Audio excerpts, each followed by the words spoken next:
Hey guys, this is Siddharth aka The Gupta. Welcome to my new YouTube video. So this video is not going to be about teal and orange color grading or cinematic and moody kind of color grading, but this video is going to be all about basics. I want you to take charge of your color grading today.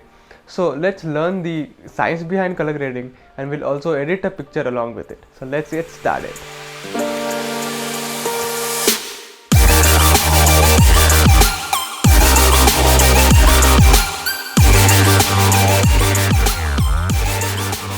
So now we're into Photoshop.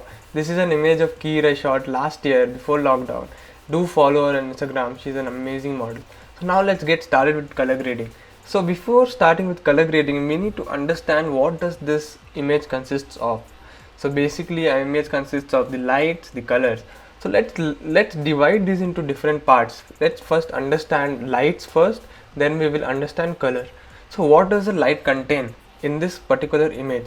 So there are three parts to this image. We can divide it into highlights, midtones and shadows.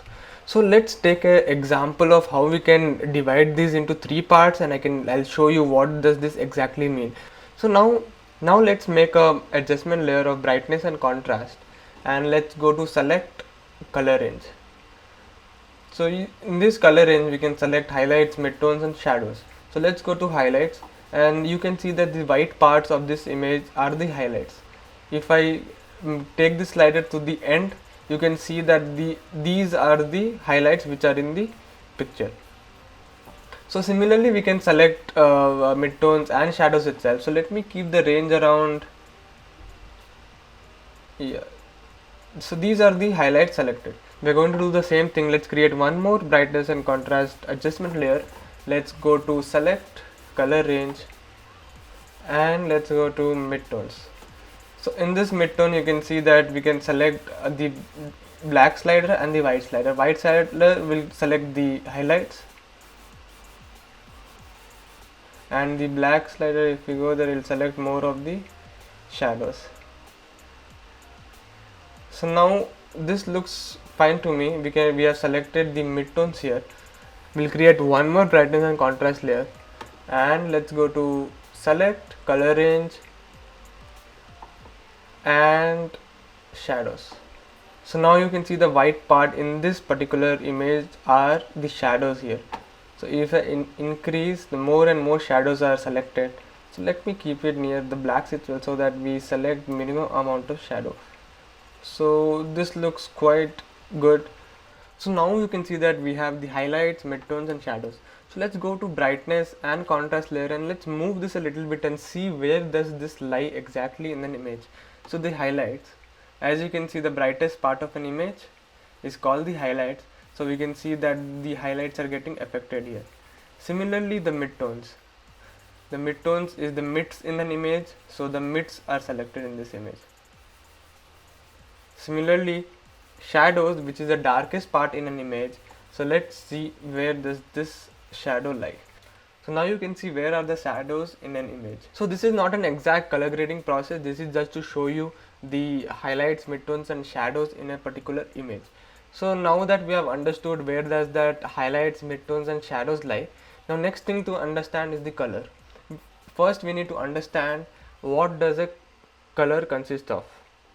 The primary colors and the secondary colors. So the primary colors, as you know, it's RGB. Primary colors is red, green and blue. So let's create the color wheel, which is red, green and blue.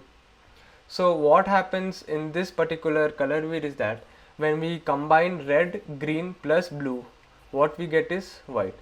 As you can see here, if I take my eyedropper tool and select here, you can see that the red plus green plus blue gives white color completely. Similarly, when we combine red plus green, we get yellow. When we combine red plus blue, we get magenta. When we combine green plus blue, we get cyan. So these are the secondary colors, that is cyan, magenta and yellow. So from this diagram we can easily see that the red is the opposite of cyan, blue is opposite of yellow and the green is opposite of magenta. We know the secondary colors are cyan, magenta and yellow. So what happens when we combine all these three colors? So when we combine these three colors, cyan, magenta plus yellow becomes black. So how does that become black? So let me just subtract the whole thing. You can see that the color wheel is consisting of red, green and blue. So when we subtract this or we make the exact opposite color, what we see is the exact opposite of red is cyan, exact opposite of green is magenta, opposite of blue is yellow. And when we combine these three colors, what color we get is black. So now you know that the image consists of white and black, which is primary and secondary colors. So hope you guys understood this color cycle, and we need to keep that in mind while we are editing. So let's get back to our image and start editing. So now that we have understood the light and the color wheel, let's actually apply it to our image and see how that works. So the first adjustment layer we are going to make is curves. So as I had already told you guys, the light and the image consists of the highlights, the midtones and the shadows. You can see here in this curves as well that these are the highlights and these are the shadows. So when I move this point up, you can see the shadows is going up. Similarly, when I move this up, you can see that the highlights are going up. So even the midtones, you can see this is the mid parts of the image. So when we increase this, the mids are getting increased. So this is the RGB channel. Similarly, we have red, green and blue channel. So again, if you go to this curves layer, when we move this red up, you can see that the red shadow is forming. And similarly here, the red highlights is forming. And now the exact opposite, as I already told you that the opposite of red is cyan. So let me go down in the highlight section and you can see that the cyan is getting added in this image. Similarly, when we take the shadows layer down, we can see the cyan is getting added in the shadows. So that's the basics of the curves layer. Similarly, we have red, we have green, we have blue. So as I already told you, green's opposite is magenta and blue's opposite is yellow. So I was just showing you the curves layer so that we get an idea of how the lights and the colors work, because the curves is a very important tool when it comes to color grading. It's like the most basic tool we need to understand. If we understand the curves tool, we can understand the other tool as well. So now I have come to selective colors. As you can see, I'm just playing around with the reds because there are few reds in the pictures. As you can see, her skin color also consists of a bit of yellow and red. So that's why I'm not doing much changes in yellows and reds. Only with a black slider I'll make it little more white and little more bright and little more darker in those particular colors. So as you can see now, the greens is in the background, but there's not a lot of greens, so I'll just do a little bit of changes. In cyans, you can see that I am actually changing the cyan color itself, so it looks a little bit desaturated. And now using black slider, I'm just going towards the right so that it becomes a little bit dark. So now let's go to blue slider. So the blues will also affect the blues of the water in this image, but not a major difference because the most of the colors in that particular area is cyan. So now let's go to white. So white is the most interesting part because here we are targeting the exact whites in the image. So as you can see that I am changing the yellows here. When I am changing the yellows, you can see that the yellows is getting added in the whites when I move it towards the right. Let me move it to the left and you can see that the blues are added. Now the black slider, so when I take the black slider towards the left, white is added more. So now let's go to neutrals. I'm not doing much changes in the neutrals because it's affecting the whole image at once. So now let's go to blacks. So in blacks, what happens is we are targeting the black color. So when I'm decreasing cyan, you can see that I'm adding a little bit of red because the opposite of cyan is red. Similarly, yellow, I'll add a little bit of blues to the shadows by decreasing yellow. And similarly, when we go to blacks, so what I'm gonna do with blacks is let me add a little bit of contrast so that we'll add a little bit of blacks to the color. So now you can see that before and after. So there's a major difference only using just selective color. As you can see, the whites and the colors in the image having the most of the change in this picture. So using just selective colors you can do a lot of changes. So now let's go to color balance. Color balance is my second favorite tool, if I can say, because it's directly targeting the shadows, highlights and midtones. So when I go to highlights, and I can see that I am able to add little bit of red search science in that particular highlights area. So let me just go towards left and right and see what looks in the picture, because at the end it's all about experimenting. Color grading is about experimenting, but keeping in mind the basics of what you are doing. You should be conscious of what that tool you are going to use and what does that tool do particularly. So let me add a little bit of yellows in the highlight. That looks pretty cool. Yeah, that looks good to me. Let's go to midtones now. So mids will be affecting the mids in this particular image. So let me add a little bit of reds and little bit of yellows. Yeah, I think that looks pretty good.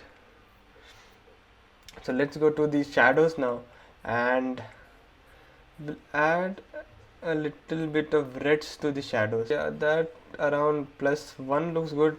Now the next thing we are going to do is going to do vibrance and saturation. I'll decrease a little bit of saturation, as you guys know that I like the saturated kind of images, not like the color should be quite subtle in a picture. So this is my whole approach towards color grading. So everyone have their own kind of approach. So now let's go to levels, and I'll add a little bit of contrast. So when I'm increasing the highlights a little bit and decreasing the shadows and adding little blacks to the shadows, so that I can give a contrasty feel to the picture. So now you can see the before and after. That looks pretty cool. So let me just group these layers and see. Let's see the before and after. Wow, that looks pretty cool. That looks pretty cool.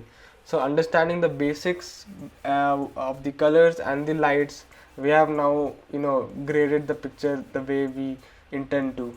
That looks pretty cool. The next thing we are going to do is, let's make a brightness contrast layer and let's decrease the brightness a little bit. Very small subtle changes can make your picture look beautiful. And the next adjustment layer which we are going to use is obviously the curves. And what we're going to do is, I'm not going to play with RGB much. Let's go to reds. Let's make a point in the center, one point near the shadows, and let's increase the shadows a little bit so that I can get reds on my shadow. That looks pretty good.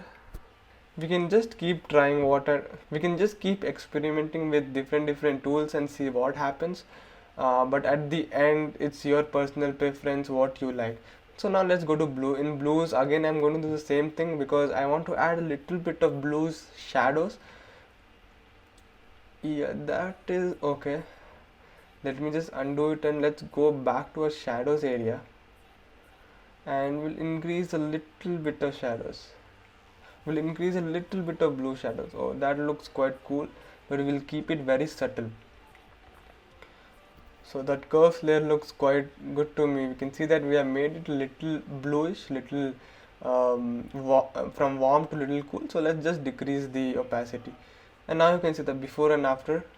That looks good. That looks really good to me.